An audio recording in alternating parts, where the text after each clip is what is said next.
Hello, I'm Matteo, the Chief Mobile Opinionist here at Tech Travel Geeks, and this is the video where I'll be setting up the Xiaomi 14T Pro, which I recently purchased on a Black Friday deal.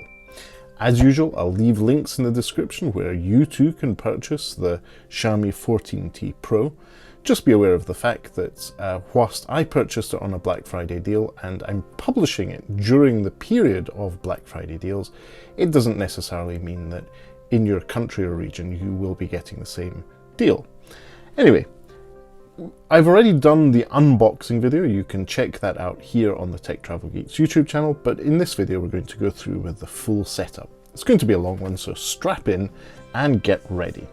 So the Xiaomi 14T Pro. First thing we need to do is identify where that SIM tray is. Now, thankfully it's quite easy to identify. The SIM tray is here at the bottom left of the device. And when you're using your SIM ejector tool, just make sure that you choose the hole for the SIM tray and not the microphone one. If you put your SIM ejector tool in there, you will probably damage the microphone and the waterproofness of the device. So just remember to use the button on the SIM tray, not the one next to it. For some that might be a bit confusing. And first thing that jumps to attention is the fact that this has nano SIM support, and it supports two SIMs. So you can see here we have SIM 1 and SIM 2. So it takes two nano SIMs, two physical nano SIMs.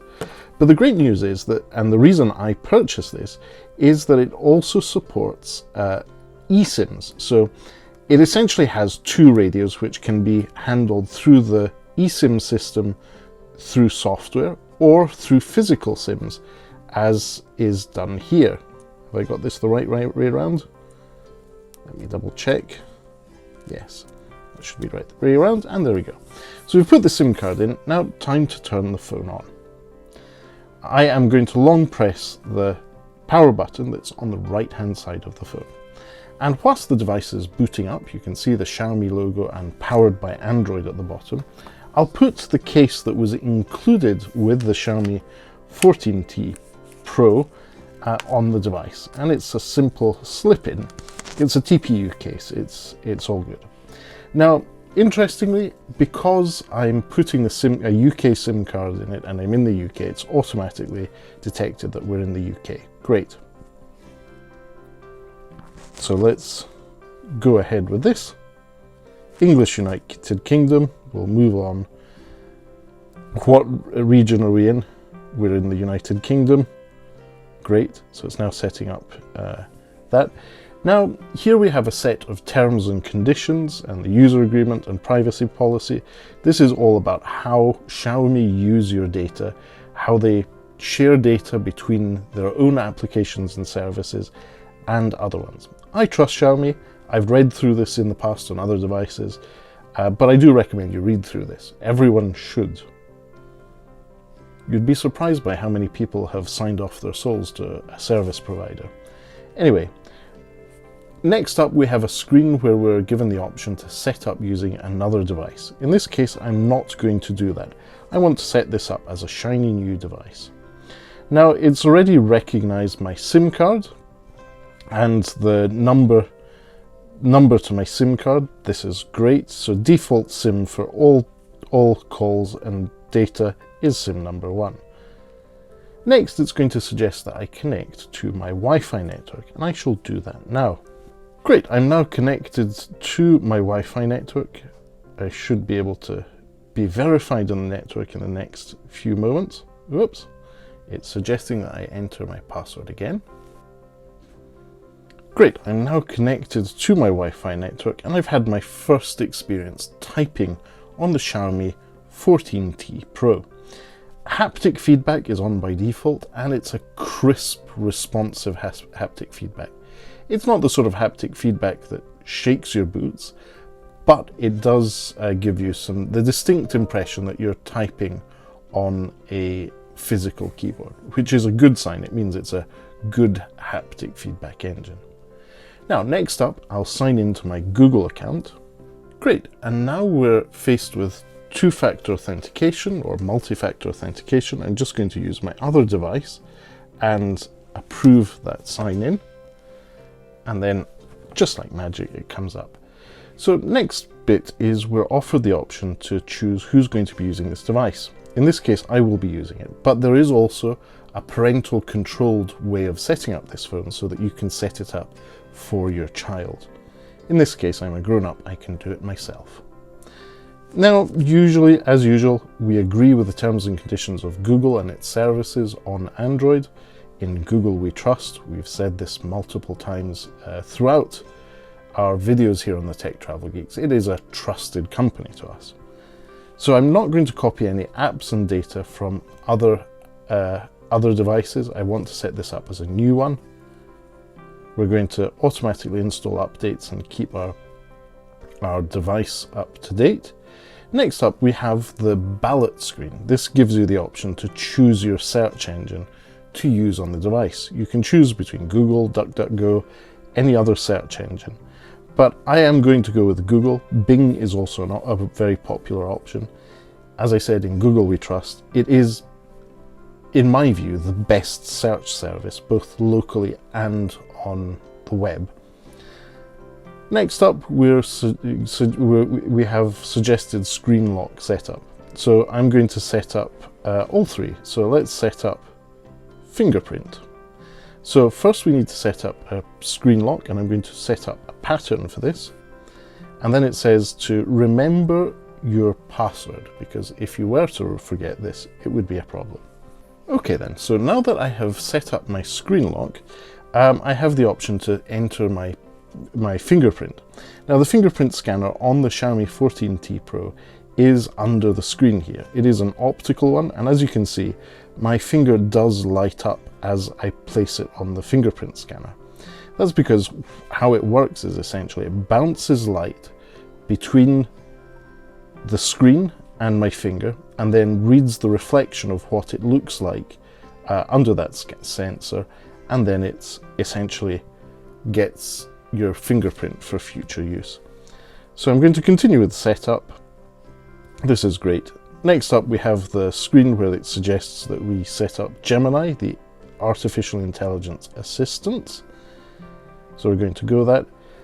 It's suggesting I also set up my card. In this case, that's fine. I will do this later. But because the Xiaomi 14T Pro does have NFC, it can be used for not only Google Pay for payments, but also public transit systems that use it and other services.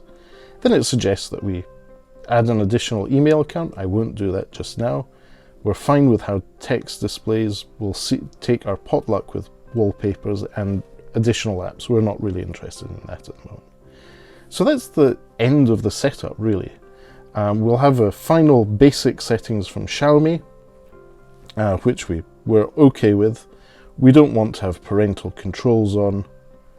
And you also, oh, this is interesting. So you get the option to choose your font settings, and you get to choose between the default font and Mi Sans. So I'm assuming it's a Xiaomi optimized font.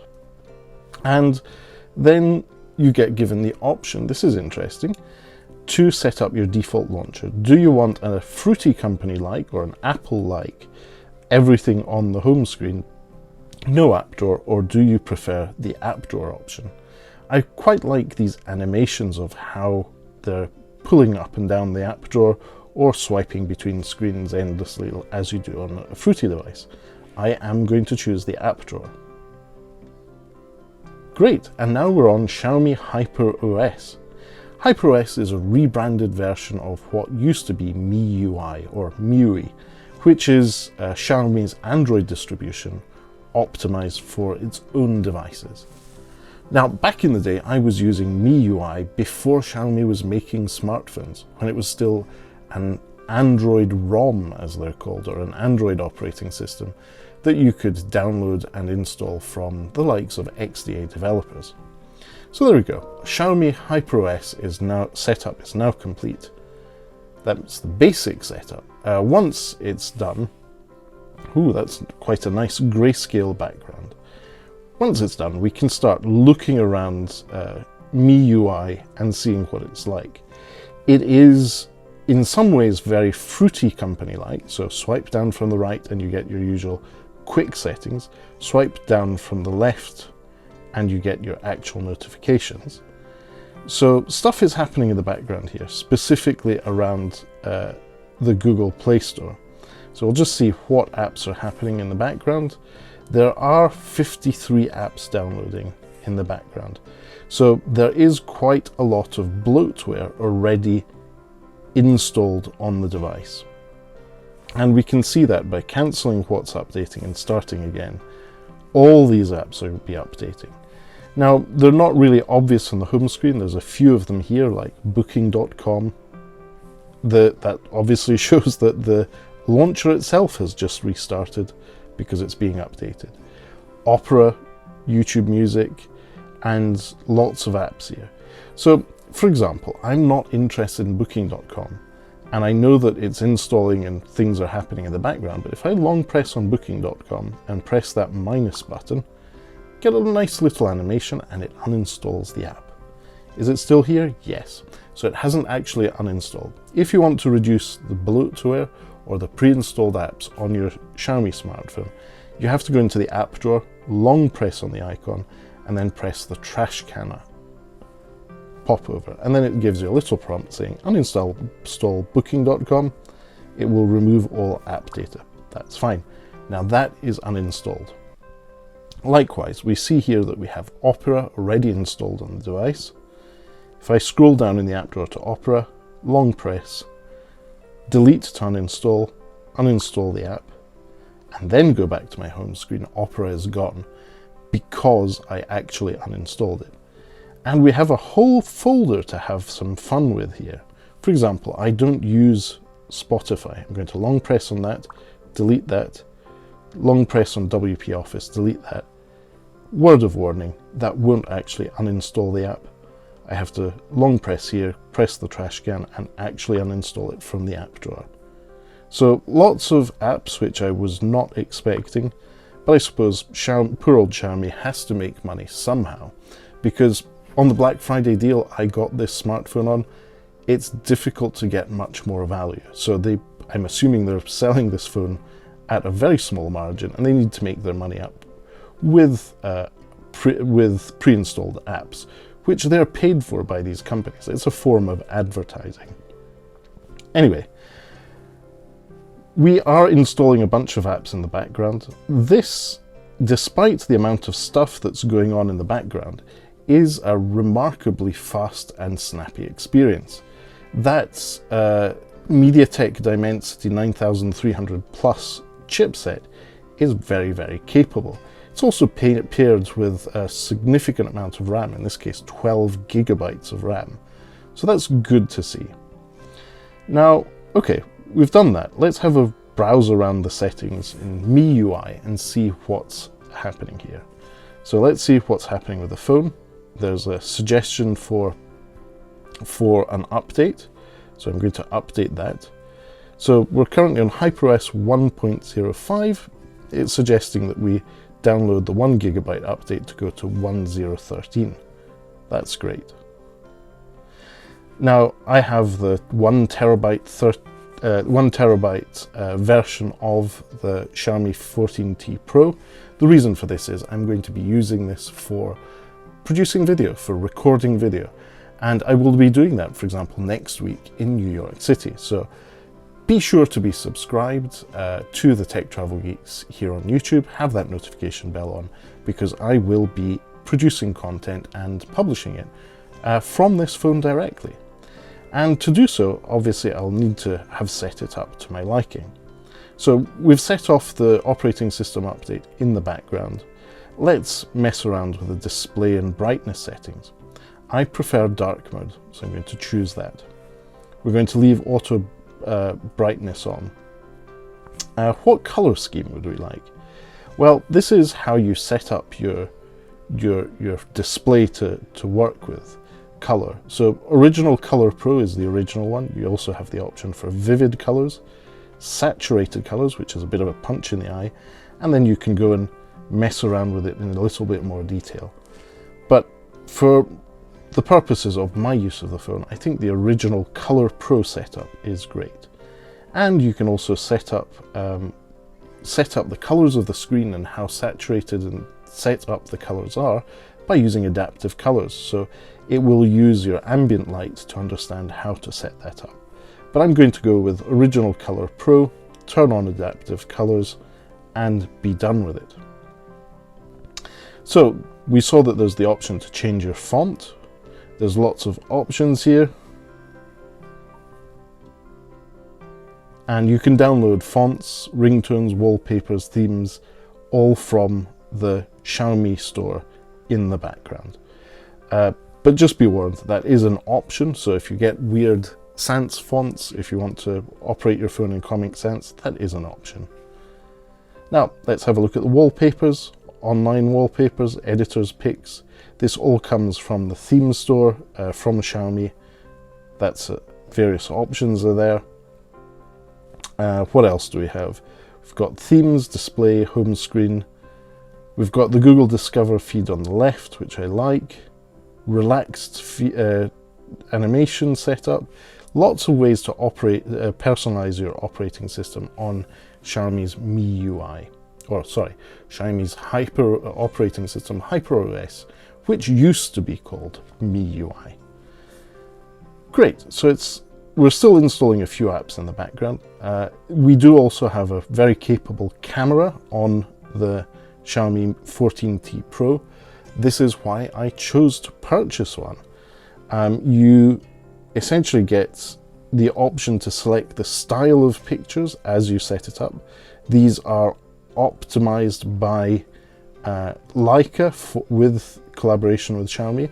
So it's suggesting if we go with fresh and vibrant or natural and realistic. I'm going to go with fresh and vibrant.